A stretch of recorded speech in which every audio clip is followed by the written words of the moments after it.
Hello and welcome, everyone. My name is Lauren Harrington, and it is my privilege to be the host of today's webinar. Joining me today is Dr. Dennis Conti, an expert on exoplanet observation. But before we get to his presentation, I do have a few quick AAVSO-related announcements to make. First, I'd like to introduce you to a couple of features in Zoom webinar, which you might not be familiar with from regular Zoom meetings. If you take a look down at the bottom of your screen, you should see a few different buttons. There's the chat box where we've all been introducing ourselves, but there's also the Q&A button.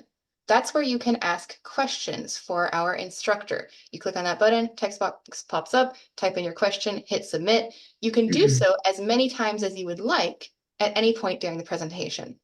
Don't worry, it will not interrupt the presentation when you submit a question. After today's talk, we have an extended amount of time set aside for Q&A, and we'll try to answer as many of your questions as we can get to in that time. Also, you might notice a button at the bottom of your screen which says Show Captions or CC. That one's handy because it can enable or disable Zoom's automatic captions, which are at times very helpful and quite entertainingly wrong. All right. Registration is now open for next month's science webinar, which will be about mapping the orbits of wide binary stars using pulsation timing variations. This is going to be an extremely interesting science webinar, so I hope that I will see you there. If you'd like to register, there's a QR code on the screen, which you can snap a picture of real quick, or you can also go to aavso.org/webinars. Now, this is not the only webinar which is coming up next month. We actually will have another webinar before this one called Meet the Candidates. Keep an eye on your inbox for information about that if you are a member of the AAVSO. This one is open to the public, but it'll be of particular interest to members of the AAVSO because you will be introduced to the candidates for the next AAVSO board election. And you'll get the opportunity to talk directly with them to find out what are their running platforms, what are their positions, what are their plans, and really to ask any questions that you'd like. So keep an eye out for that info about the Meet the Candidates webinar as well. All right, now I have some news about the AAVSO's 113th annual meeting. So if you've been to any of our previous webinars, you've already heard me talk to them about it. It's very exciting. We've booked a wonderful venue for this year. So from November 8th through 10th, we're going to be in Huntsville, Alabama at the U.S. Space and Rocket Center. And honestly, this one is probably going to be the coolest annual meeting that we will have this decade. We're just going to be surrounded by rockets. We're going to have our banquet in the Saturn V hall. I mean, it does not get cooler than that. But we've also got some great science talks lined up. The full schedule will be published very soon because the abstract submission deadline has just passed, and we're now selecting our science talks for the main program. So keep an eye out for the full schedule to be posted. Our keynote speakers are listed here on the right. The Landolt lecture will be given by Brad Schaefer, and it'll be about T-core borer, but not just the same old about T-core borer. Brad's actually planning to talk about some of the discoveries which have been made with the wonderful data set that is currently being produced right now by AAVSO observers. Our photometry and spectroscopy have already led to some new insights about the system, and that's what Brad is planning to share. We will also be hearing from Dr. John Blevins, who's chief engineer for the NASA Space Launch System project. And we'll be hearing some interesting stuff about time series galactic kinematics from Dr. Sukana Chakrabarti. That one's definitely a must-see. So in any case, the AAVSO annual meeting is very exciting. It's coming up quick. We are almost out of group rate hotel rooms. So if you are planning to attend and you want to take advantage of that very inexpensive group rate to get right there at the US Space and Rocket Center and do so without breaking the bank, you want to go make your reservations like very soon because we're about to run out of those. So just so you know. And I hope that I will see you there. All right. Now, I would like to thank our 2024 series sponsor, Boyce Astro.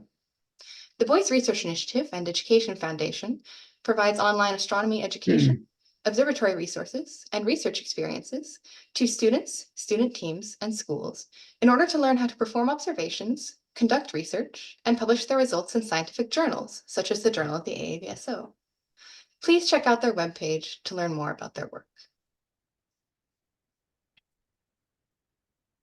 Okay. Today's instructor is a retired telecommunications professional, AAVSO board member, and an amateur astronomer who is passionate about exoplanet research. 9 years ago, he founded the AAVSO's Exoplanet section, which has since grown into a thriving and productive group under his leadership.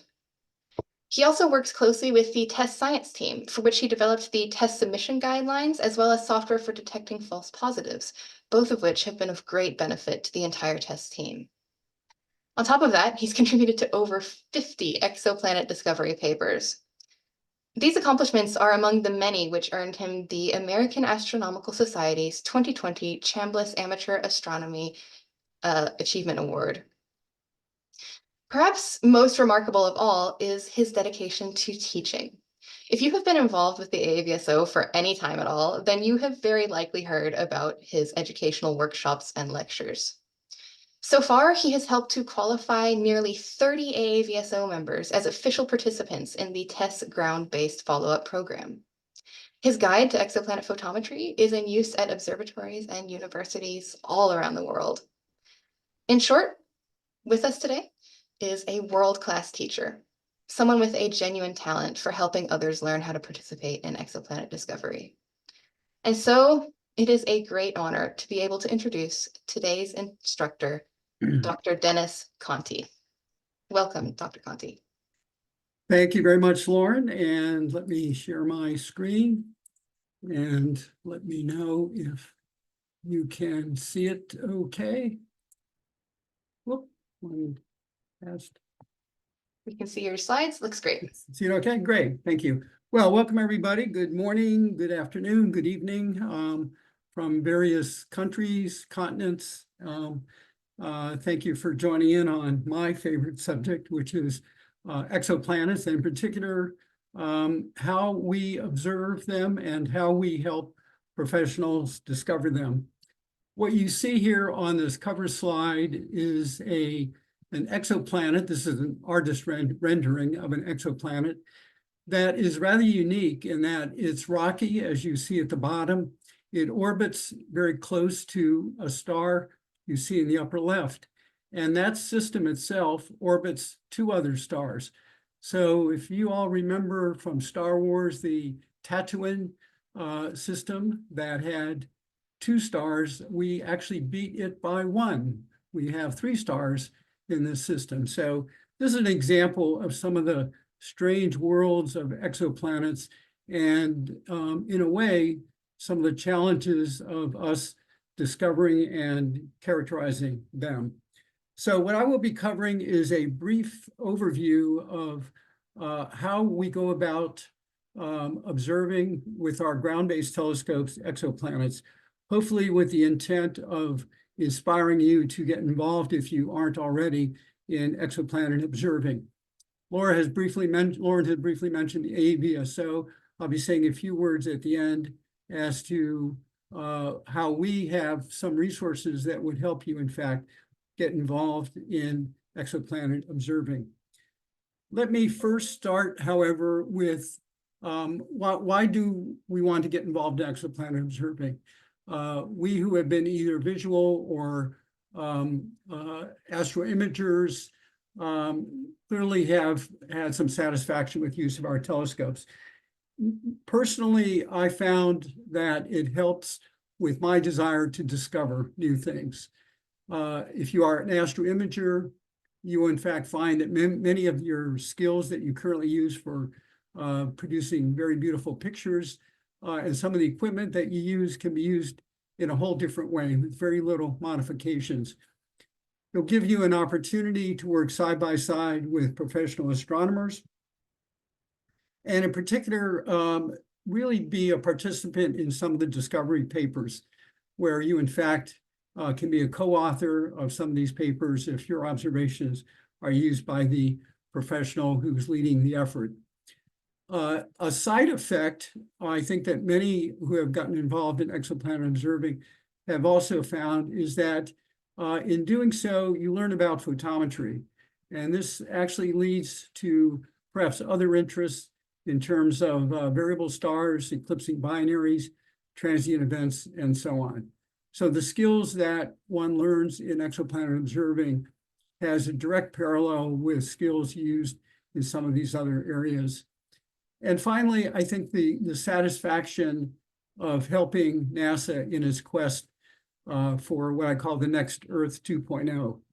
Now, by the next Earth 2.0, what I mean is a planet that has, first of all, a rocky surface as opposed to a gaseous surface, very much like our Earth with a terrestrial habitat, where that surface is able to support liquid water. So the planet is not too close and not too far from its star, so that liquid water, in fact, can stay stable on the surface.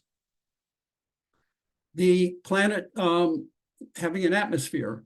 One of the interesting controversial things going on with exoplanet scientists, in fact, are what are the biosignatures in an atmosphere of an exoplanet that are indicative of life of some form on that planet.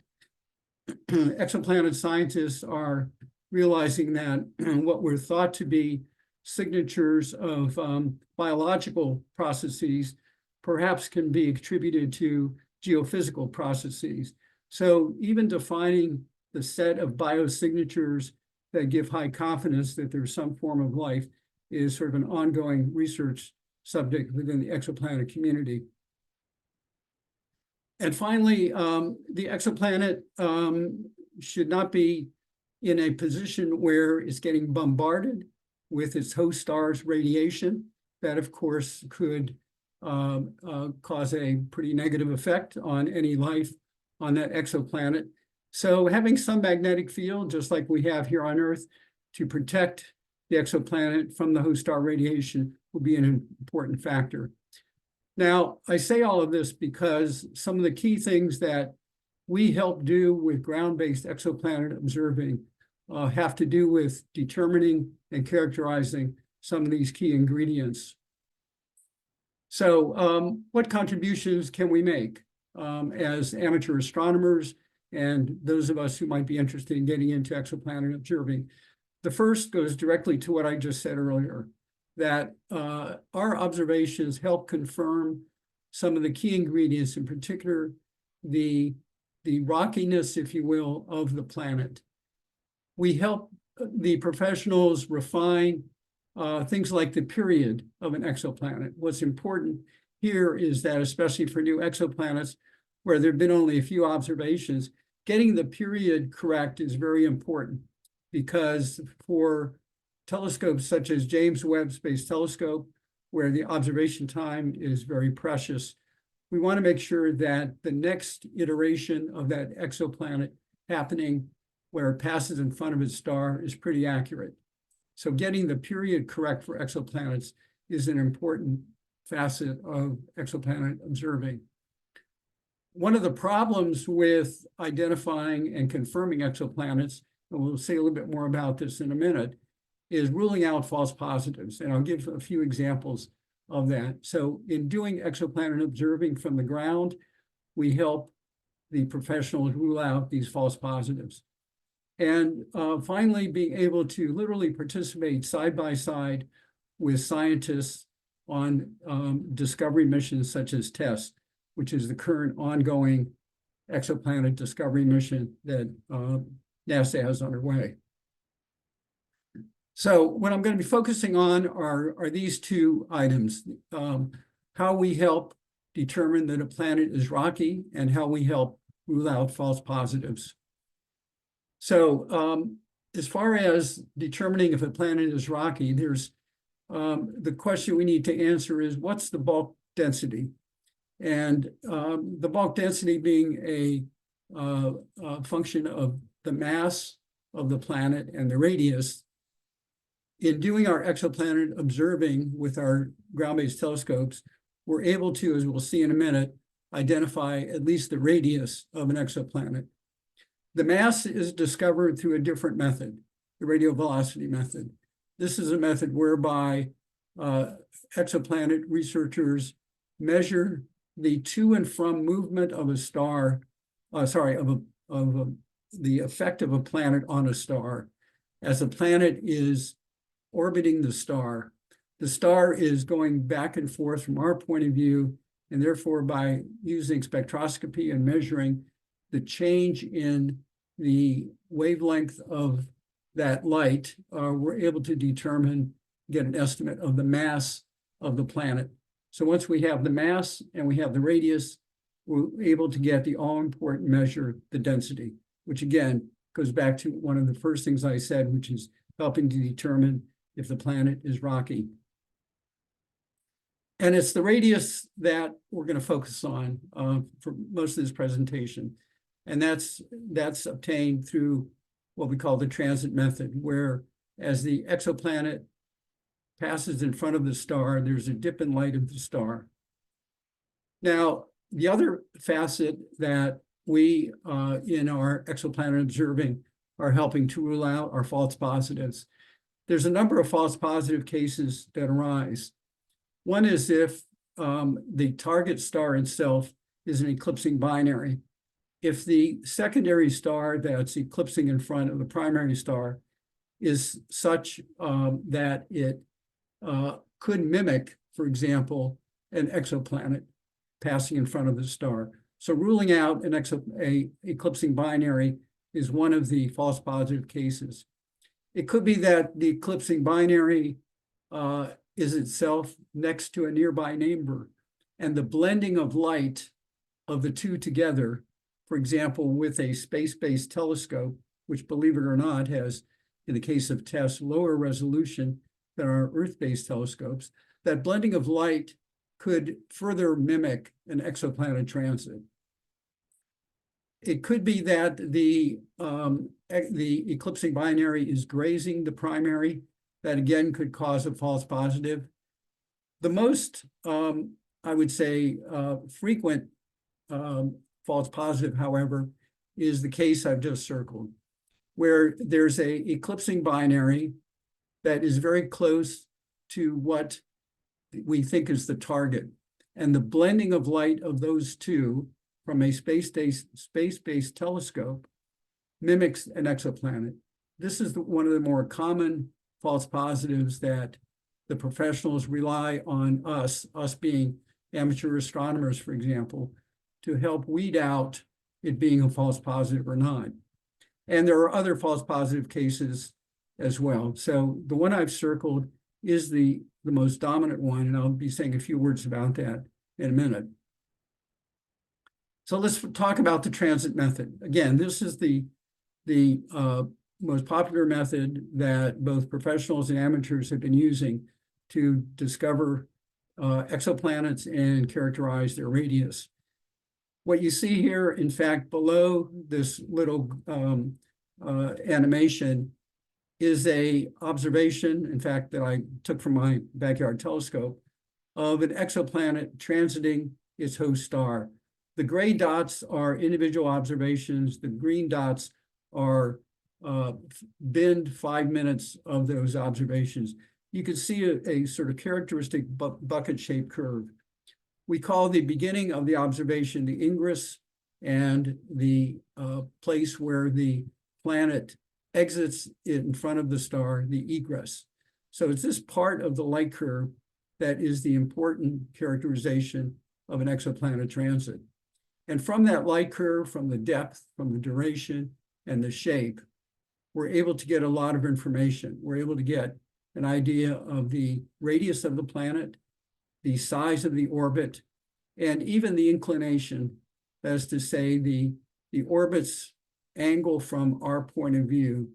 So all of these different characteristics of an exoplanet are derived from this light curve that we are able to measure and to characterize. So how do we measure a star's brightness? That's to say its flux, which are represented by those little dots I had on the graph. We're actually really talking about measuring the change in brightness. And you'll see in a minute why it's important to understand its change in brightness as opposed to just the absolute brightness. And it's for these reasons. If you take a look at a photon coming from a star, there's several layers of things that are going to affect the flux or the brightness of that photon. There's dust in interstellar space. There's sky background. For example, if there's a full moon out, there's the Earth's atmosphere that could cause changes in the flux. There's local effects. If, for example, you're observing over a roof, and there's, let's say, in the middle of winter, and there's heat rising from the roof, there's going to be some modulation of the air currents over that house. Now, once we get down to our telescope, as we go into the telescope with photons, the telescope itself will have an effect on the accuracy and the precision of our observations. These are controllable factors. What I mentioned earlier are things, of course, we don't have control over. So you could get a larger telescope, you could go to a different site. These are the things, quote, under our control. It may come at a greater expense, but these are controllable factors. The type of filter we use will affect the flux that we measure. The efficiency, quantum efficiency of the camera will affect the photon counts. The depth that we have, for example, in our CCD will affect the number of electrons we're able to collect.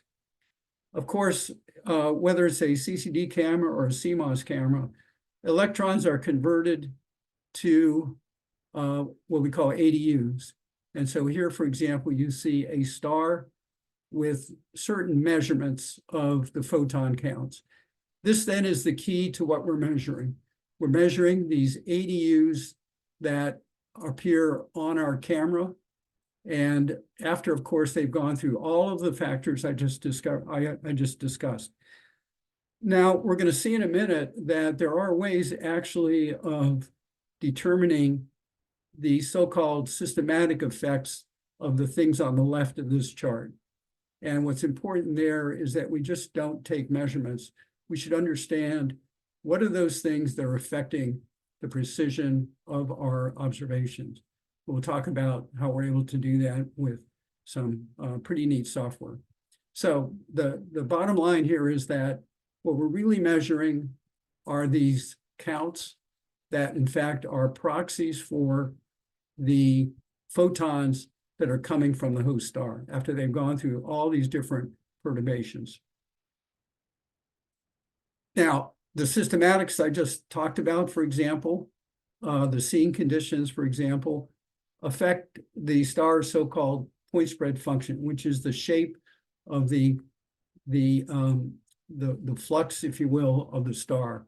And again, these are due to both remote and local atmospheric instability. If there's a cloud passing over, even a thin cloud, that could certainly affect the star's flux. And that is what we call transparency issues. If there's light pollution, there's an increase in the sky background. If there's a effect on the flux due to atmospheric absorbing or scattering, which we call atmospheric extinction, there's a way we'll see in a minute of measuring that. And finally, once the photons hit our CCD or CMOS camera, there could be effects by the camera itself in terms of its, let's say, difference in sensitivity from pixel to pixel. Or if we have some little dust spots on the face of the camera, this could artificially change the flux count. So these measures of seeing conditions, transparency, light pollution, atmospheric extinction, image shift, we can actually get measures of as we're doing our observation. The philosophy I always say is before we even look at the results, it's important to understand these systematics. So what do we mean by changes in a star's flux?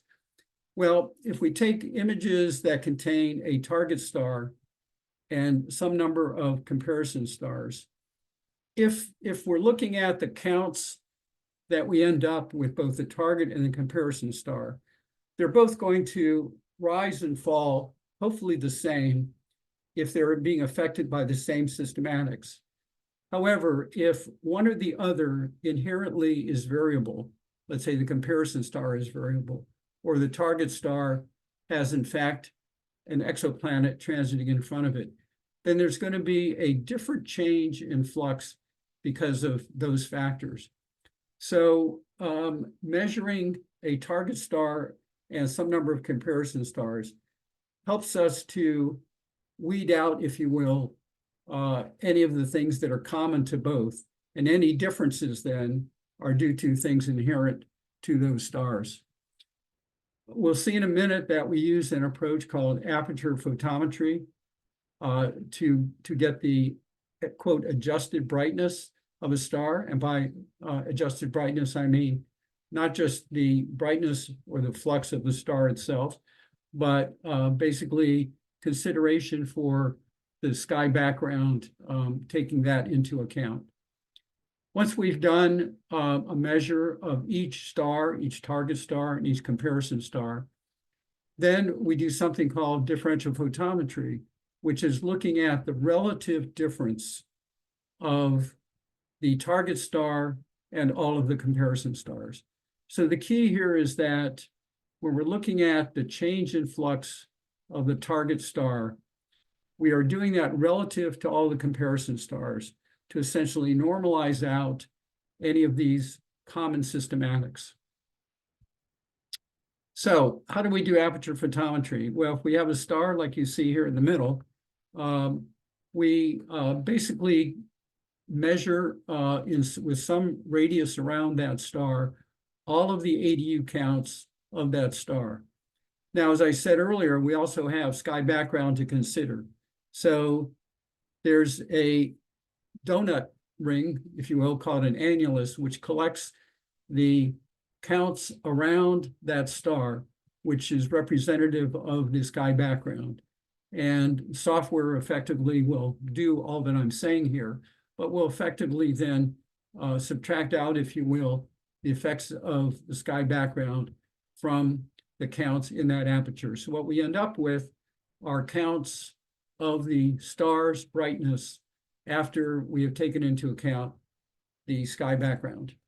So that's what aperture photometry does. So if we do that on the target star and all of the comparison stars, then as you see in this figure here, where we have the aperture and annulus around the target, which is the green symbol here. And if we do it, let's say, for a number of comparison stars, we then collect the data. And by the way, this is all done in software. And we then compare the counts of the target relative to the counts of all of the comparison stars. And all things being equal, they should go up and down the same. So the relative change, the ratio, should basically stay constant. If there's any change, then the change is due to a variability of the target, hopefully only the target, or the comparison stars. I say hopefully only the target, because what we also do is to make sure that we don't have any comparison stars that are variable. So again, we take the counts of the target over the sum of the counts of the comparison stars, and that's our relative measure of any changes in flux. Now, the way we go about it is we, just like any other astroimaging effort we would do, is we would calibrate the raw images using darks, flats, biases, to take out any effects of dark current, re-noise, dust motes. And as I said, the goal is to look at the comparative change in flux. We assume, again, the comparison stars are not variable, and that any flux changes are due to atmospheric extinction, and if they are, that they behave in relatively the same way as the target. Ideally, this means that the comparison stars and the target star should be of the same color, because the color of a star will determine different effects from the atmosphere as the star, for example, is rising or falling. We're not always able to get perfect match between the color of the target and the comparison stars. So one of the reasons we use multiple comparison stars is to, if you will, average out differences in color.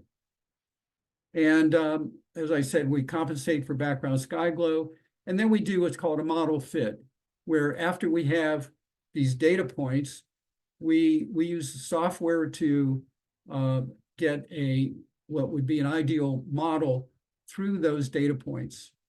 Now, the software does in fact allow us to take out the effects of some of these systematics. We call that detrending. There are some very common systematics, one being air mass, for example, that is pretty predictable in terms of the effects it has, because again, as the star is rising or falling, the flux of that star is going to change. So air mass is one of the more popular, prominent systematics that we detrend out. So what are some of the requirements, the observing requirements? Well, ideally, having seen conditions 5 arc seconds or less. As many of you know, professional observatories are down into the 1 or 2 arc seconds, but it is possible in suburban situations such as I have here in Annapolis, Maryland, be able to do exoplanet observing for some targets, in fact, that have pretty reasonable depths. The gear is very much the same, as I said earlier, of those of you who might be doing astroimaging, namely a mount that has reasonably good tracking, a telescope that ideally over 4 inches, ideally a monochrome CCD or CMOS camera, since we'd like to use filters in some cases. Pretty good guiding, a filter wheel to hold a few filters, and image capture software that would be synchronized to an accurate time base. And there's many ways of doing that, from having a GPS receiver to just using an internet time server. And so all of what you see here, though, should be very familiar to any of you who are doing astroimaging. The software would be similar to what you're using, again, for astroimaging, navigation software, such as SkyX or Maxim, guiding software such as PhD2, auto scheduling, now from Nina to Sequence Generator Pro to all the others that are out there. So standard software for doing that. The other software I'll speak about in a minute is the software used for the photometry and for the model fitting. The target selection is one where one would pick typically one target a night. And the reason for that is because the length of the observation is generally on the order of 4 to 6 hours. So at most, getting in one target per night would be reasonable. And as far as selecting a target, I'll show in a minute how you could either do it yourself, or if you're part of an organized effort, such as the test science team, for example, you'll be given some information as to those specific targets that ideally would be useful for you to observe on a particular night. As far as filters, using at least one standard photometric filter, either Johnson-Cousins or a SDSS filter. As I said, observing session, typically 4 to 6 hours. As far as setting the exposure time, we'd like to maximize the signal to noise of the target star, but considering the fact that the observation period is as long as it is, one is going to find that that star is either rising or declining from zenith, which means that it's going to be going through different layers of the atmosphere. So picking the observation time is a little bit tricky in that you want to make it such that when it's the star is at the peak, let's say right overhead, where it's going through the less atmospheric extinction, and therefore it's going to be the brightest, that the exposure time is set so it doesn't saturate. So, and there's some good guidance on how to do that. After the observation is done and images are collected, there's different software packages out there that are basically free to do the analysis. AstroImageJ is one that's used by members of the test team and others. Exotic is one that is used, and I think the last webinar, Rob Zellerman, in fact, talked about Exotic. So there's a number of software packages out there. They have varying degrees of flexibility and are really designed for different purposes. I'll be using AstroImageJ in a minute, an example I'll be going through. We like to use a time base called BJD TDB. This is important because this particular time base, rather than just, for example, UTC time or JDUTC, is because it takes into consideration factors such as the accuracy of the timing relative to the barycenter of our solar system, namely because if we're just to use, for example, JDUTC time, as the Earth is revolving around the sun, it's going to change its distance, even by a small amount, from the target star. So in order to normalize where the time base is that we're recording, our time conversions are made to something called BJD TDB, and this is done, again, by software. So here's the process. The first is to determine potential targets, and I said if you're selecting them yourself, there's a very nifty website you can go to that will in fact give you a list of the targets for a particular night. And what you will see in that list are various information about those targets. You can then select a specific target.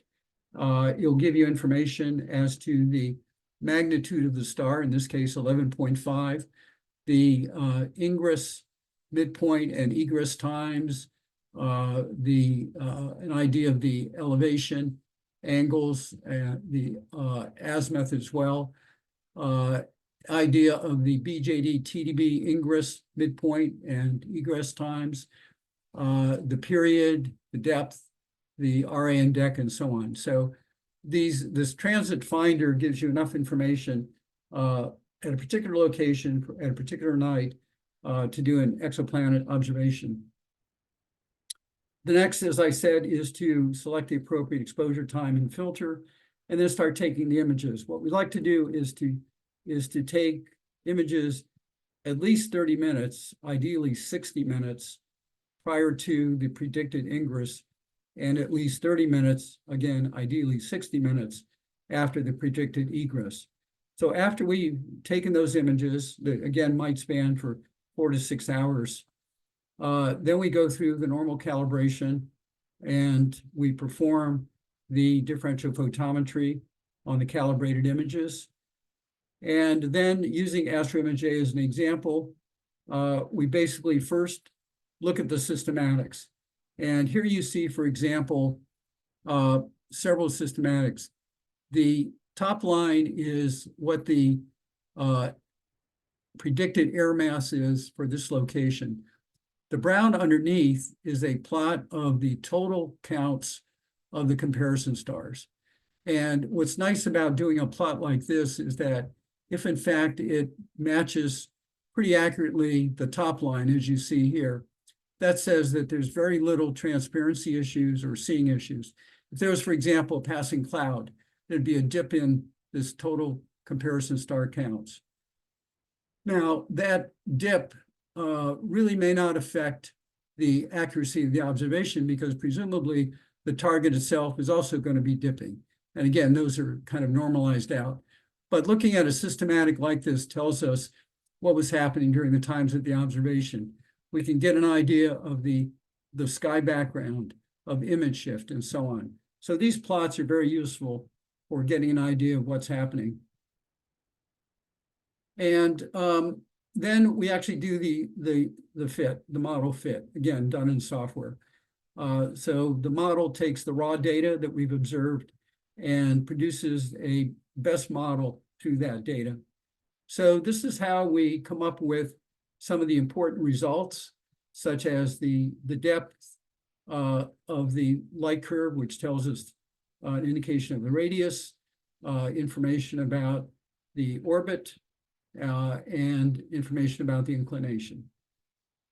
So that's all done in software. And again, it all relies on us doing our observation over that period of time. So let me say a few words about the AVSO exoplanet section. What the purpose of our section is to promote best practices in exoplanet observing. We have written guidelines and courses how to do that, both for newcomers as well as for those who already are advanced exoplanet observers. We support, as I said earlier, the test team. And as Lauren mentioned in the introduction, we've qualified now over about 30 members to be part of the test ground-based team. We provided software support for that team. And we support AVSO's exoplanet database. We hold quarterly section meetings. We have, in addition to courses, forums, and workshops, we provide target lists, training material. And one of the key training material I would suggest for those of you who are interested is a practical guide to exoplanet observing. There's a link to this I will show in a minute. You can get to it from my website or from the AVSO Exoplanet section website. And it's basically a document that provides the best practices of exoplanet observing and goes through a step-by-step example using AstroImageJ. One of the nice things about it is the example it uses is derived directly from some sample images I have on my website. So you can download the images and you could yourself step-by-step go through and follow the guide to do a full exoplanet observation. In addition to qualifying members of the test team, the database that we support is used by folks like the Exoplanet Watch program that Rob and his team manage, which is a group of citizen scientists contributing to refining the period of exoplanets. This is an example on my website, astrodentist.com, where you'll find those sample files and also a link to the guide. So what are the next steps? Those of you who might be interested in getting involved in exoplanet observing, I would suggest the first is to go through the guide and download the images that, again, match the example in the guide. Visit the exoplanet section on the AVSO website. There's some sample targets that if you have your own setup, you can actually go through, do some exoplanet observing. Join the section. I'll give in a minute contact how to do that. And you can attend the quarterly Zoom sessions as well as participate in the forums, attend some of the courses and so on. And if you get to a point where your skills are such that you would like to join the test science team, that's a thrilling experience working with professional astronomers, typically for the purpose of discovering and confirming new exoplanets. As I said earlier, if your observations are used, then you will most likely be a co-author on discovery paper. So for further information, feel free to contact me at dennis@astrodentist.com. And Lauren, I think that's just about 45 minutes. So if we want to open it up for any questions that any folks have, I'd be happy to entertain. Fantastic. Thank you, Dr. Conti. We're actually a little bit early even, which is amazing given how comprehensive this presentation was. Thank you. All right, so we do have quite a lot of questions. Before we dive into them, I do want to say two people who have submitted questions. If you happen to have submitted a question which was later answered by a part of the presentation, I think you can go into the Q&A and mark your own question as answered. So just know that you can do that, and we'll go ahead and start addressing things that are here in the Q&A box. First, because I think this is a question shared by several people, will there be a link to the recorded session? Yes, there will. It's going to go on YouTube. You can go back and reference this later.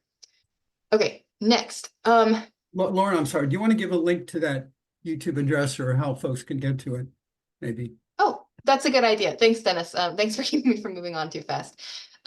So our YouTube channel is called AAVSO HQ on YouTube. So you can get to it by going to youtube.com/AAVSO HQ. I can type that into the chat. And I believe we've also got it on the closing slides. That'll be at the very end a little while from now. Okay. So yes, recording will be good. This question here is aimed at Dr. Conti. Has an amateur ever made an exoplanet discovery, actually being the first one to record that exoplanet, seeing a transit before anybody else did? The answer is yes. In fact, a colleague of mine who lives in Massachusetts was part of a team that discovered XO-1, I believe it was. So yes, and you can imagine that it's rather by happenstance, because even though scientists believe that probably 90% of the stars in the sky have one or more planets going around them, to discover one, you would have to just at the right time be observing that transit. So yes, indeed, that has happened. That's, I think, the only one I'm aware of, but that has happened. That is fantastic. So cool. Okay, thanks. Okay, so next up, we have a question that showed up a couple of different times, which is this is pretty broad, but how do you discover an exoplanet? Say that you want to try and find your own XO1. How would you find a star that is, a good target to observe? I personally would say it's so difficult and highly improbable that I would not, I'll be honest, waste the time trying to do that. I think Understandable. it would be very frustrating trying to do that given the probability of catching it at the right time. I would suggest more putting one's effort into helping to confirm candidate exoplanets, to confirm them as being true exoplanets. Yes. I think that would have greater scientific value, quite honestly. That's great advice. Yes, thank you. Okay, so next we had a couple of questions about the TESS science team. Sorry, I'm scrolling through the queue here looking for the specific. Yes, okay. So from Tabiru, we had the question, what does it mean to be a qualified TESS follow-up member? What are the benefits, and how is that any different from being just an unaffiliated amateur who reports your data to the AAVSO transit database? Okay, so several points. First of all, to qualify as a member of the TESS team, we have a little process we go through. The first thing is there are 4 documents that we ask that the potential candidate review. I then ask for the candidate to provide me with an observation they have done on their telescope. I then give them, as a third step, a simulated TESS observation for them to try to discover a false positive. And if they've gone through those 3 steps, then the next step, the final step, is to just review the publication policy, confirm they reviewed it. I then will propose to Karen Collins, who heads up the TESS ground-based group, that this person qualifies, and in all cases, she's basically agreed to that. So those are the steps to go through to to qualify for tests. I'm sorry, Lauren, the other parts of the question were what again? What are the benefits to being on this follow-up team, and how is it different from simply reporting your data to the AAVSO database as someone who's unaffiliated? Okay, good question. So the benefits, first of all, are that, as I sort of alluded to earlier, if your observation is used in a discovery paper, then most likely you'll be named as co-author. And in that process, by the way, one of the benefits is by osmosis, getting a really good understanding of both the challenges and the thrill of being part of a discovery team. As far as how that differs from just sort of casual observing, reporting them to the AVSO database. The AVSO database, quite honestly, is really for confirmed exoplanets, where what we're trying to do there is to record and refine the period of confirmed exoplanets. The discovery of exoplanets and the data for that is stored in a NASA database called ExoFop, which you would need to be a member of the test team to put your observations in that database. So one of the benefits being part of the test team is that you will be doing observations of candidate exoplanets, and your observations will be stored in the official NASA ExoFop test database. So that's hopefully what I would say are the benefits. Okay, And the that's a differences. great answer. Thank you. Okay, so next up, we have a couple questions that are about the nitty-gritty of making observations. The one that I'm seeing most frequently here has to do with filters. So we have people who are wondering, what kind of filters are adequate for this type of observation? Can you use a light pollution filter? If you use one of those exoplanet filters that's marketed specifically for exoplanets, can you submit those observations to the AAVSO? Do you have any more insights to share on filters? Okay, good question. So the use of filter, the kind of filter is a function of the purpose of your observation. Let's say, for example, you just want to detect that there's been a transit. You can do that without any filter. You do it with a clear filter, you do it with a light pollution filter. You're not trying to measure with accuracy, let's say, the depth of the transit. You may be just wanting to answer the question for yourself, can I detect a transit? So there you could use any filter or no filter. If you're submitting an observation, however, let's say to TESS or to the AVSO database, then ideally we'd like to have you use a, quote, standard photometric filter, that being either Johnson-Cousins or an SDSS filter.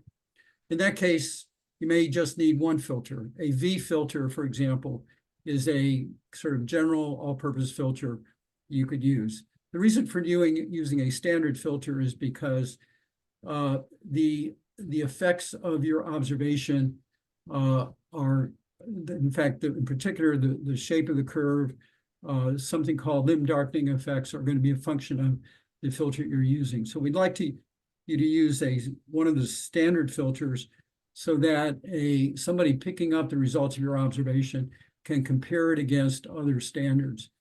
The so-called exoplanet filter, as you probably know, cuts off the blue part of the wavelength, and it's a step better than a clear filter, but it's not, quote, a standard filter.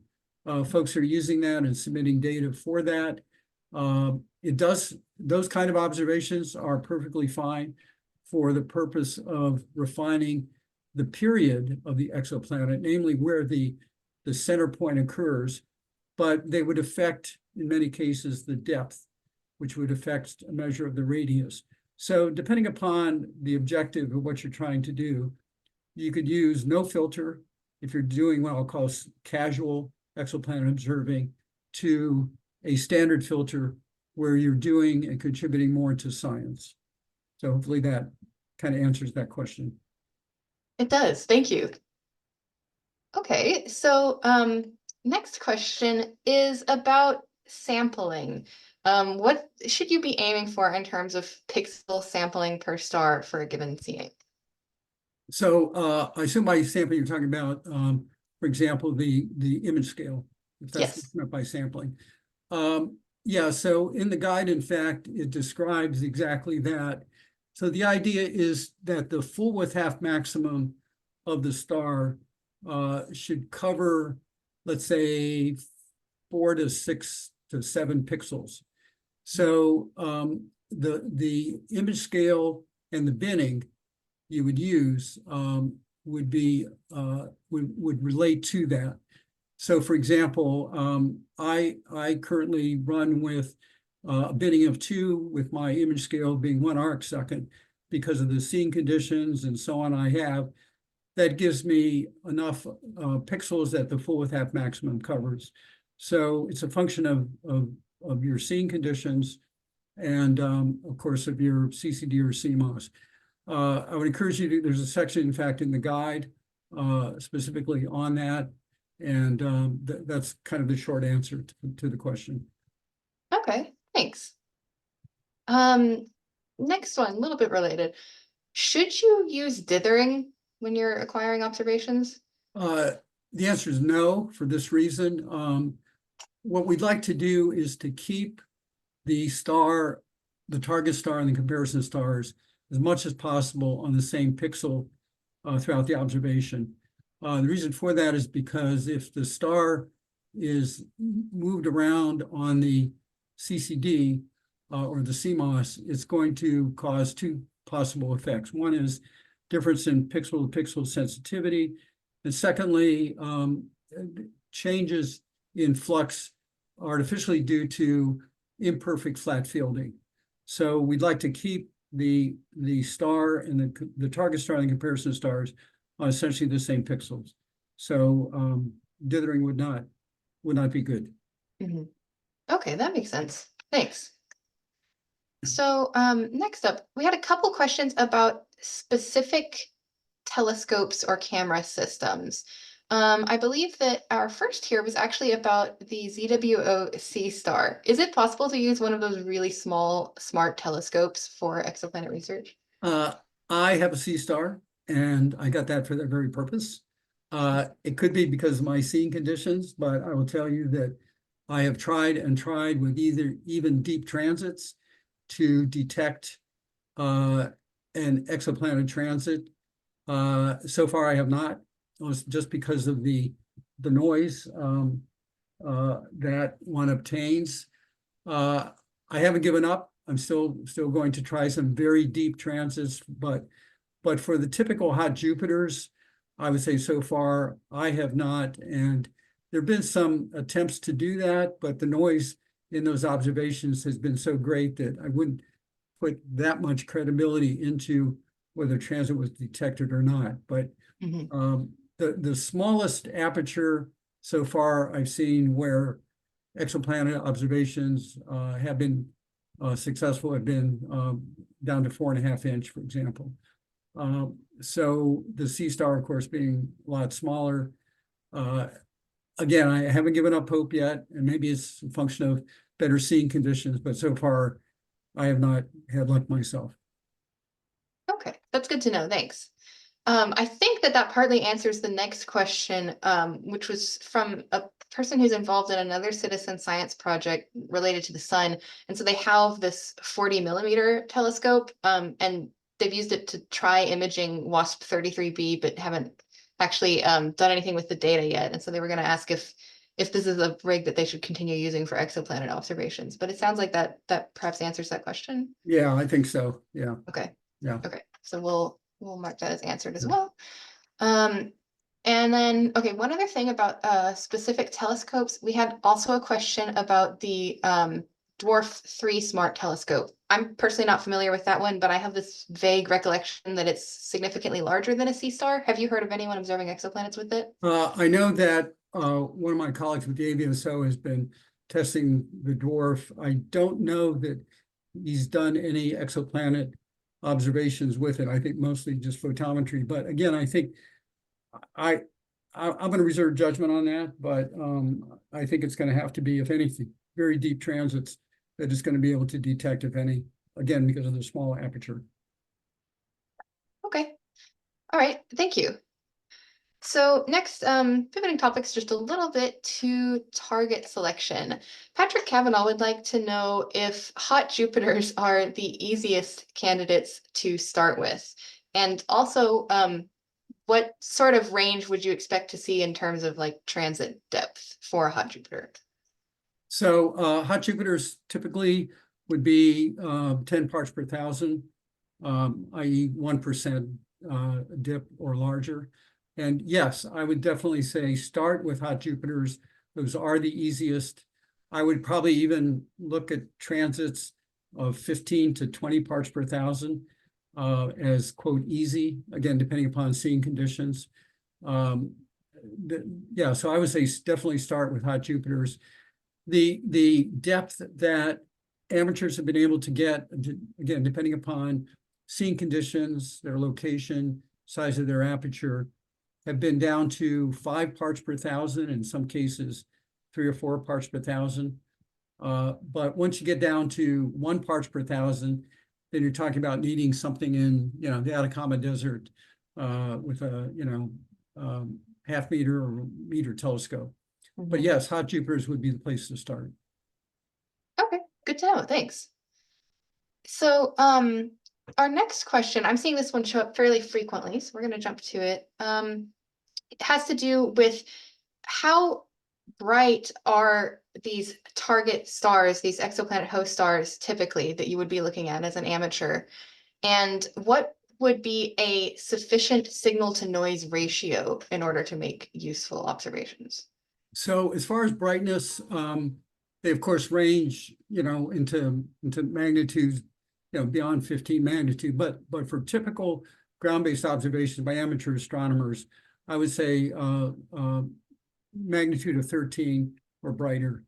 TESS, for example, has about 85% of the current TESS objects of interest are magnitude 13 or brighter. So I would say definitely stay within that range.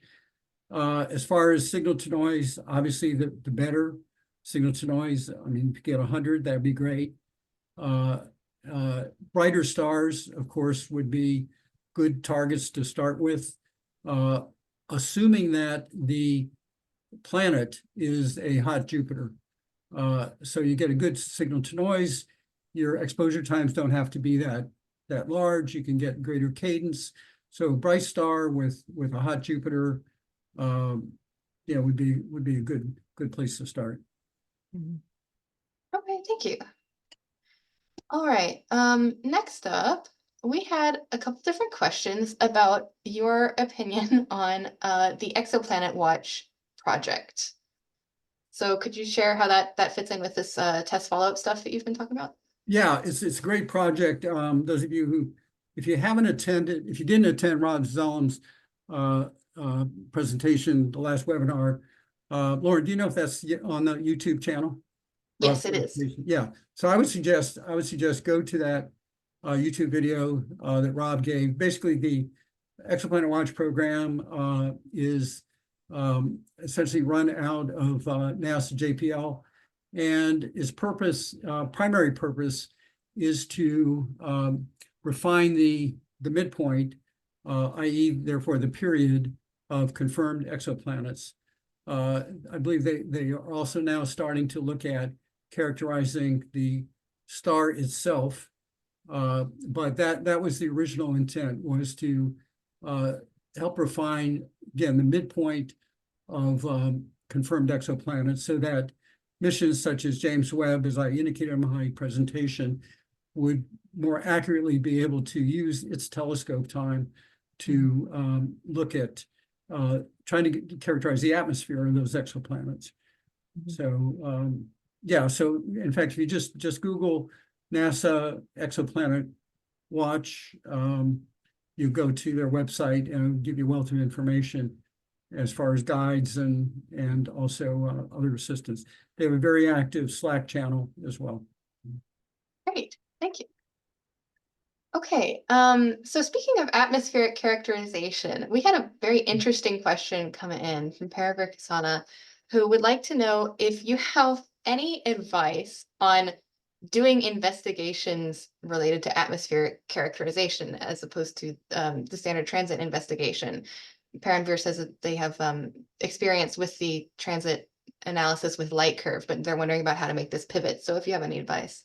Yeah, so atmospheric characterization, which is what James Webb, in fact, is doing, involves using spectroscopy to look at when a planet is transiting in front of the sun, in front of its star, and the light of the star is grazing through the edge of the planet. Depending upon the composition of the atmosphere of the planet, there are going to be different absorption lines in the spectroscopic observation that's being done. And those different absorption lines, in fact, then will indicate the elements that are in the atmosphere of that exoplanet. So to do atmospheric characterization involves doing spectroscopy and doing enough precision spectroscopy to be able to detect those absorption lines and changes. I don't know that there's been any success by amateur astronomers to do that. Typically, these are spectroscopes, ground-based spectroscopes. One issue, of course, is that you're going through the Earth's atmosphere, so you've got to deal with that. So I think I wouldn't put too much hope in amateurs trying to do atmospheric characterization. I think maybe if you're interested, just learning more about what James Webb is doing and seeing if there's some way you can contribute to that. But honestly, I don't think a normal amateur astronomer is going to do that much benefit. On the other hand, part of that effort is to characterize the star itself. And perhaps doing some spectroscopy on the star could help characterize the star, because that's an important factor in characterizing the planet. But characterize the atmosphere of an exoplanet from a ground-based amateur astronomer telescope, I think, would be quite difficult. I think that's good advice. And what you said about characterizing the star as an assist to characterizing the exoplanet's atmosphere should be underscored. That was a part of the recent Astro 2020 decadal survey, was that stellar inhomogeneities are currently a major limiting factor for observations by James Webb and other cutting edge observations of atmospheres. We've hit a cap. And so we need to understand stellar activity better. So that's very good advice that we amateurs can contribute in that way. In fact, there's a common phrase that's been used. In fact, it was the topic of a science conference a few years ago called "Know Thy Star, Know Thy Planet," because not only for atmospheric characterization, but for example, knowing the things like the radius of the star and knowing the any variability in the star will help with better understanding the planet going around it. So yeah, understanding the star is almost equally important as understanding the planet. Absolutely. Okay. So next up, we're getting back into some questions about the practice of doing photometry on these transits. First, how can you make certain that the comparison star doesn't have its own variability or even its own exoplanet transit that's contaminating your own? So the way we do that is we plot the curve of the comparison star, and we look at a measure called RMS, the root mean square variation in the counts of the comparison star.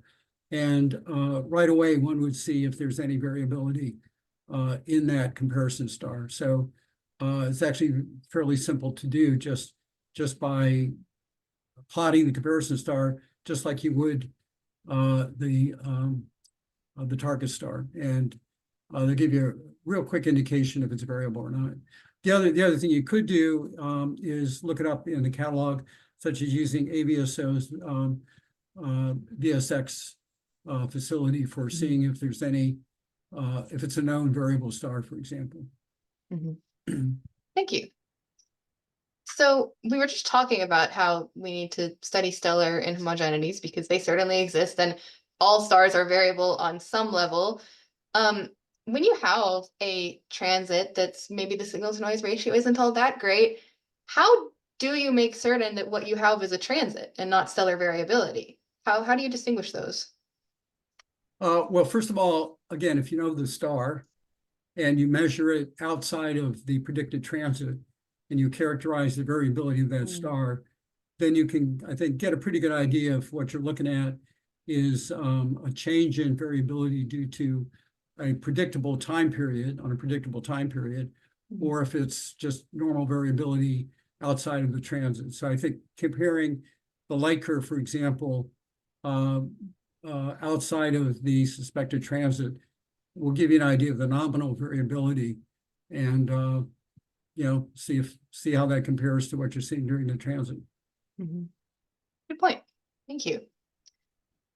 Okay. So it looks like our next question here is about whether doing regular aperture photometry is going to be just sufficient in all cases, or is it sometimes necessary to do point spread function photometry? There are some packages that can do both. For example, I think with the Exoplanet project, which is mostly European-based project, you can have it do either point spread function photometry or aperture photometry. Point spread function photometry is basically looking at changes in the shifts of the point spread function. So yeah, you could do both. In fact, I've tried doing both on a given observation. I didn't see it made much difference, but I can't tell you under what guidance to use one or the other, but those are two different methods for detecting a transit, or for characterizing a transit, I should say. Thank you. Okay, so next question, this one comes from Tracy Hodge. What software do you use to actually create the model of the transit once all your images are reduced? I use AstroImageJ, and that's mostly because that's the software of choice of the test team. The folks, part of the Exoplanet Watch program, use a package called Exotic. The folks on the Exoclock team use a package called Hops. So there are a number of different packages out there. Again, I would say that depending upon the purpose of the particular project, the particular software package that you use may fit better for that. For example, with TESS, because it's mostly, we're looking at candidate exoplanets where there could be a number of variables that we have to consider because it's not yet a confirmed exoplanet. AstroImageJ has a little bit more dials to turn to better get a grasp of if there in fact is a transit. Something with confirmed exoplanets, like on the Exoplanet Watch program, Exotic, which is typically used there, will pick up out of NASA's Exoplanet Archive, for example, known parameters about an exoplanet. So it makes it easier for the observer to do an analysis. So depending upon the particular project and purpose, there's different packages that could be used. Got it. Okay, thank you. All right, so next up, we got several different questions about sort of unconventional equipment setups. This first one's from Marco Vincenzi, who asks if you can use an out-azimuthally mounted telescope as long as you have a field derotator. Would that work for doing this sort of precision photometry? Yeah, so the key there, of course, is again, as I said earlier, to try to keep the stars on a given location on the imaging camera. And with an alt-az mount, with a rotating camera, depending upon the precision that rotating camera can get back to stars on the same pixels, that may be okay or not. So it depends upon the the ability of that setup to try to keep, again, the stars on the same pixels, or as close as possible on the same pixels. Okay, But definitely an Altes mount without a rotating camera is going to cause the stars to change over the image. right, yeah. Okay, thanks. So another unconventional equipment setup that was asked about is something equipped with a adaptive optics type unit, one of those atmospheric turbulence correctors. Yep. Right. Can you use those, or is it going to interfere with your standard filters? You have an experience with that? Yeah, in fact, I have used it. Mhm. It's called an adaptive optics unit, and it basically goes between your setup and the telescope. Uh, Basically, what it does is it helps with guiding. I've used it before I switched to an on-axis guiding system, and I haven't compared the two, but I'm happy with where I am now. So I did previously use a adaptive optic system. I don't think it affects the filter because it's really just changing the position of the star to try to keep it again centered on the same location on the camera. So Okay, there may be some slight refraction maybe, but I think it should be okay. But I can't tell you what the difference between that and an on-axis guider. All I can say is an on-axis guider where you're using, for example, the target as the guide star. Definitely, for me anyway, with my setup, keeps things much more accurately in the same position. okay. See, that's good to know. Relatedly to guiding, Patrick Kavanaugh has just asked about what's the ballpark maximum amount of guiding error, like when you're looking at PhD, what's your maximum amount of guiding error to still get acceptable exoplanet photometry? Uh, so the answer to that depends on two things: the the variability, pixel to pixel variability, and the amount of flat fielding you're doing. With my setup, which is a modest size setup, I can keep the stars on a single pixel for 4 hours, 4 to 5 hours. So, that's ideally, but again, it depends on the sensitivity changes pixel to pixel and flat fielding. Flat fielding, of course, isn't always perfect, especially if you have a German equatorial mount and you do a meridian flip. Everything's going to end up across the diagonal on the camera on a whole different field on the camera, different um, uh, different effects of flat fielding on that part of the camera. So it also is a function of if you've got a German equatorial mount and you're going past the meridian, in which case you're going to do a meridian flip, everything ends up on a whole different part of the camera. So Makes sense. Okay, thanks. Okay, our next question here comes from Tibiru, who asks, how many comparison stars would you recommend using? Also, is there such a thing as too many comparison stars? nominally, if you could get 12, that'd be great. I think that'd be probably sufficient. I think the bigger danger would be too few. And of course, that depends on the availability of stars within a certain magnitude of your target star. Mhm. So yeah, I would say if you can get 12, in fact, that's kind of the default we use in AstroImage, that'd be great. Again, the reason for that is to normalize any differences in color.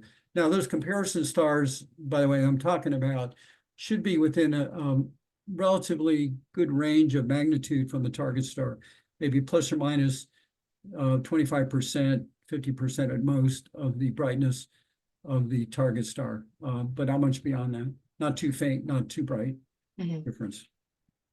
Okay. Also on the topic of comparison stars, which factors do you use? There's that range of brightness to the target star, but also distance, like angular distance from the star, variability, like a maximum level of variability? Do you have other criteria that you apply when you're choosing your comps? Yeah, three things. First of all, Astro MSJ has a nice feature where it automatically selects the comparison stars based on three factors. The percentage of brightness greater than the target star, the percentage of brightness less than the target star, and a weighting of the distance versus magnitude from the target star. So typical setting, for example, would be plus or minus 50% magnitude and within an equal weighting of distance and brightness. So those are the factors that would affect the selection. But again, something like Astro MSJ automatically selects them based on that criteria. If you use those as the default, for example, and you don't get a sufficient number, then you can increase those ranges to get a little bit more comparison stars. But those are the three factors you could set. The factor that isn't considered, however, is color, at least yet. Astro MSJ in the future may add that, but right now color is not added. So, and the reason for that is because comparison stars of different color are going to have different effects as they're rising or descending through the atmosphere. So Right. that's the reason for having multiple comparison stars to average out any color. Alternatively, one could go to a catalog and select specifically stars that are of known color, close to the target, of known magnitude, but that's kind of a manual process that might be more involved than necessary. Right. Okay, thanks. So here's kind of an interesting question, going back to the meridian flip thing. Timothy Weaver has asked whether it would be possible, in theory, to rotate your camera immediately following the meridian flip and thereby neutralize a lot of the issue with doing a meridian flip. I think the answer is yes. You would want to make sure also you've got in doing so, that you've got a good guide star, so that either you're on the same guide star or a different guide star. But offhand, I think the answer is yes. Yeah, so I would say that for now. I'd have to think about that more, but I think that'd be possible. Cool. All right. So next up, two interesting questions related to hardware. Tiberio says that they've noticed that some people use a diffuser for getting a better point spread function for doing exoplanet photometry. Is that something that you would recommend doing? Yeah, I was actually part of a study to test the use of a diffuser. What a diffuser does is, if you imagine the point spread function of a star where it's got a very kind of sharp pointed peak, what a diffuser does is it kind of spreads that out kind of more like a donut. So for bright stars, for example, where you may be running into saturation problems, a diffuser might be useful for spreading out those photons, spreading out the light into a smaller spread out point spread function. A couple of problems might be, though, that if you spread it out too much, you might start running into some nearby stars, and the flux of those nearby stars then could be part of what you're measuring. So one has to be careful how much spreading is occurring because of a diffuser. But yes, a diffuser has been used. I have one. I don't necessarily use it right now, but there have been some tests to using it, again, mostly with bright stars. But another way of doing bright stars is to defocus. And in fact, one of the studies we did was to compare defocusing versus using a diffuser. And in some cases, one worked better than the other. So it's kind of a toss-up, I would say.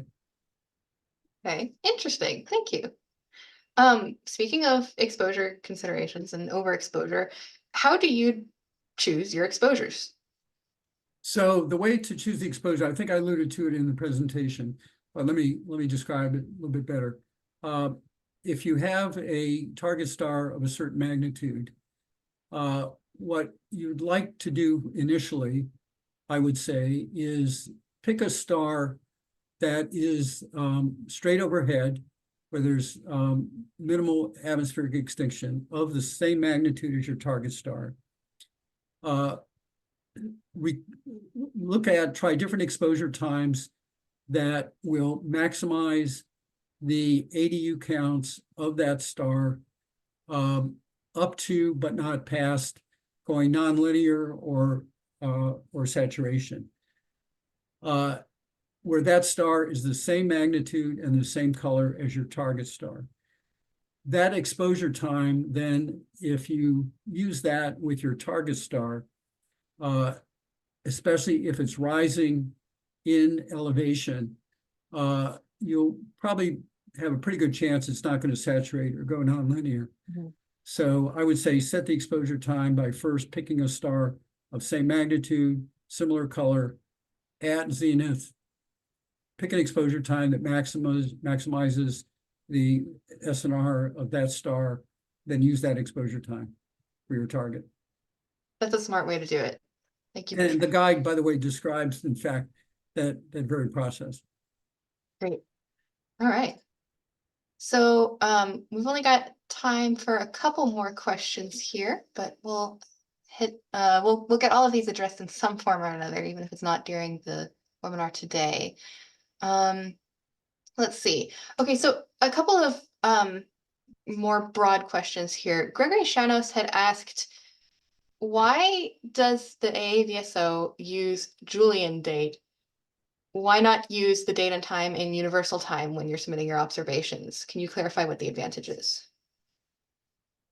I can't answer that except to say what should be used, and I thought variable star folks are using HJD time.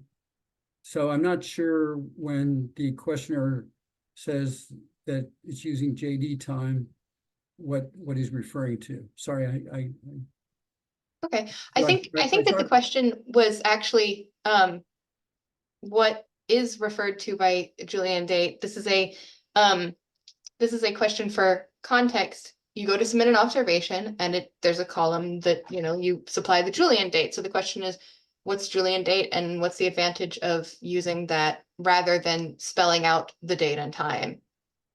If you'd like, I have a little bit of insight from HQ that I can share for that. It's basically, it's easier to deal with numerically when you have a date represented simply as a number.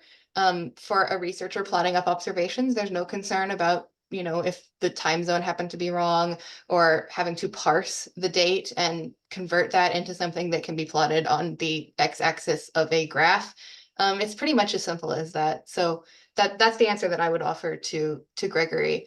It's maybe the conversion to JD or HJD as it is, make sure that we're all working on the same time scale and we don't have these multi-hour offsets from time zones. Yeah, in fact, the difference between JD and HJD is could be about 6 minutes. Mm-hmm. So having everything converted to a standard time base, again, Exoplanet observing goes one step further to BJD, which is probably about 30 seconds, or in some cases more different than even HJD. Mm-hmm. Yes. Okay. So I think we have time for 2, maybe 3 more questions. So this next question comes from Vaishnavi Shinde, who asks, I do not own a telescope. Is there a way that I can still observe exoplanets? There is, I believe, and I would encourage you to listen to Rob's presentation. I believe that the ExoWatch program uses microobservatory images for doing some of their observations, and in which case that those observations are downloaded and you basically use Exotic to do the analysis of those. So I would refer you to look at the Exoplanet Watch program to see if there's a way of using something other than your own telescope for contributing to exoplanet observations. Yes, There are also other citizen science programs, by the way, that NASA has. One called, I think, is Test Planet Hunter, where citizen scientists at their computer can look at different light curves to see if they could see any distinctive dips in light. So there's that approach also that can be used without a telescope. There's, in fact, if you go to just Google NASA citizen science, and you'll see a number of different projects there where just with your laptop, you can participate in exoplanet research. wonderful. Awesome. One additional resource that I'd throw into the list there is the Harvard Micro Observatory. We used that one at Perry when we were running our astronomy summer camps, and we let the kids take their own exoplanet observations using their remote telescopes. And that's a remote network that's just open to anyone, but it's restricted in what you can observe. They have specific exoplanets that they want someone to do follow-up of. But that's another resource on the list, Harvard Micro Observatory. Okay, so I think that our last question here, this one comes from Patrick Kavanaugh, but I'm sure it's a sentiment that's echoed by a lot of people. Patrick would like to know if you are planning to hold another exoplanet workshop at any point in the future that would be similar to what you did at the AAVSO's annual meeting in Tucson a couple of years ago. The answer is yes, probably February of this coming year. Awesome. All right. Can't wait. Thank you. Okay, and with that, I believe that we are now out of time for questions. We do have a lot of questions still open here in the Q&A, and I noticed that a bunch of these ones that are left over are very specific, you know, here's my equipment, here's what I have access to, how do I get started type questions. So Dr. Conti, do you have any advice for those kind of people who are interested in taking the next step? They want to get involved. What should they do now?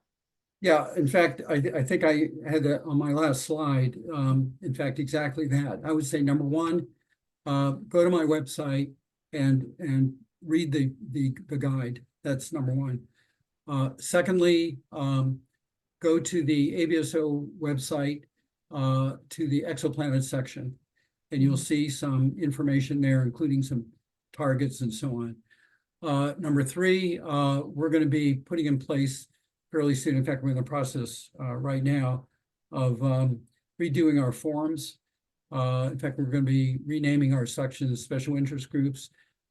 So going to those types of forums, sessions where you could ask questions if you are looking for other information. Fourth, as I just mentioned, be on the lookout for a course I'll probably offer in February on exoplanet observing. And finally, if you join the exoplanet section, shoot me an email if you're interested. Every quarter, in fact, the next one will be this coming month, I hold a quarterly Zoom session where we just address different topics of interest. So those are about half a dozen different things I would suggest. Excellent. Thank you. Just to follow up on what you said, I'm going to screen share just really quick. Our new forums, they just launched 2 days ago. It was the official launch. It's forums.aavso.org. And so that's the URL that you will be going to now to go and find the exoplanet sections forum, which as you mentioned, Dr. Conti, I believe that's been renamed to the special interest group on the forum. Right. It's in here. Yeah.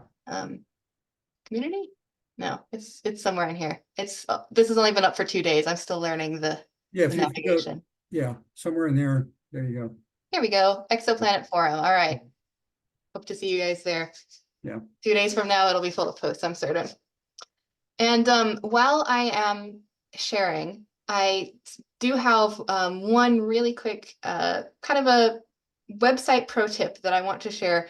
since we have the prediction that T. Corona Borealis is fairly likely to go up at some point this month, um, you might not know that we have the ability to basically subscribe to a light curve on our website. If you go to apps.aavso.org/MNF, which stands for My Newsflash, you can add a subscription, which will send you an email when a light curve of your choice exceeds a certain magnitude value. So if you want to be the first to find out when someone submits an observation saying that T Corps is an outburst, you can go set it up so that you'll get an email immediately. So just so you know that that's there, we have this feature, apps.aavso.org/MNF. Just thought I'd throw that in. And fingers crossed that we do get to see that outburst this month. Okay, now, since we are out of time for questions at this point, I'm going to go ahead and start up our closing slideshow. There we go. All right. And before I get into the closing announcements, I would just like to extend a heartfelt thank you to Dr. Conti for sharing his time and knowledge with us today. This has been a truly outstanding webinar. Thank you so much. Welcome. I would also like to thank again this webinar's sponsor, the Voice Astro Research Initiative and Education Foundation. Voice Astro provides online astronomy education, observatory resources, and research experiences to students, student teams, and schools in order to learn how to perform observations, conduct research, and publish their results in scientific journals, such as the Journal of the AAVSO. Please check out their webpage to learn more about their work. As a reminder, we have a registration open for our next science webinar. This one will take place on October 26th, and it'll be all about mapping the orbits of wide binary stars using pulsation timing variations, which is just so cool that I don't even know how to properly describe it. I saw a presentation recently by Shishir about this project, and it was just mind-blowing, the kind of stuff that he's been working on. So I hope that I will see you there at next month's webinar. If you'd like to register, please scan that QR code on the screen, or you can also visit aavso.org/webinars. Also, keep an eye on your inbox if you're involved in the greater AAVSO community, because we are having a special webinar next month. I believe it's scheduled for October 12th, but I could be wrong about that. Actually, I think it's a bit earlier than that. Early next month, we are having a special webinar called Meet the Candidates. And that will be an opportunity for you to get to know the candidates who are running for the AAVSO board election this year. So you can ask them what their plans are for the organization, what their vision is for where the AAVSO should be going, and honestly, just any kind of question that you want to ask these people ahead of the election. You're welcome to join, and we'll have the open Q&A period. Okay, last but definitely not least, I would like to thank everyone who joined in today. All of you out there in the audience who watched, listened, and asked some really, really excellent questions during today's webinar. It is your participation in all of our programs which allows us to keep growing, keep educating, and keep making an impact in variable star and exoplanet science. So thank you. We are so grateful for your support. Now, today's broadcast has been recorded, so if you would like to go back and reference some of the technical details from the presentation, you are in luck. The recording will be automatically uploaded to our Facebook page just as soon as the broadcast ends here. Also, within a couple days, we will upload it to our YouTube channel, which you can find at youtube.com/AAVSOHQ, or you can just go to YouTube and search for our username, AAVSOHQ. When you log out of the webinar today, you should be automatically redirected to a survey. I believe that the survey link is enabled today. And so if you could fill out that survey, I would really appreciate it. Just let us know what you thought about today's session and what sort of topics you would like to see in next year's webinar series, because we are in the process of finalizing the schedule for next year's webinar series. So we want to make sure that we get all of the most popular topics covered. So let us know what you think. All right, and one last announcement before we close out, and that is just a reminder about the AAVSO annual meeting coming up on November 8th through 10th in Huntsville, Alabama. We'll be at the US Space and Rocket Center, and I hope that I will see you guys there. If you have been waiting, like you're on the fence about whether you're going to be going, and so you thought, oh, well, I won't make hotel reservations right away, you should know that we are just about out of rooms that have the group rate for the conference. So I would go ahead and make those reservations now. You can cancel up to 72 hours ahead of it, but if you don't make the reservations now, you will probably be locked out and you'll just have to find somewhere else to stay other than the Space and Rocket Center, or you'll be in a more expensive place anyway. So that's my recommendation. You can go to aavso.org/113 and find some more information about our upcoming keynote speakers. The full schedule for science abstracts will be posted there soon. And also there's the link to the lodging information and registration, so you can go ahead and make those reservations if you want to. I hope that I will see you all there at the Space and Rocket Center this November. And with that, I believe I've hit the end of our announcements. So to close, I would like to express one last huge thank you to Dr. Dennis Conti from all of us here at the AAVSO. We appreciate you and everything that you do. Thank you.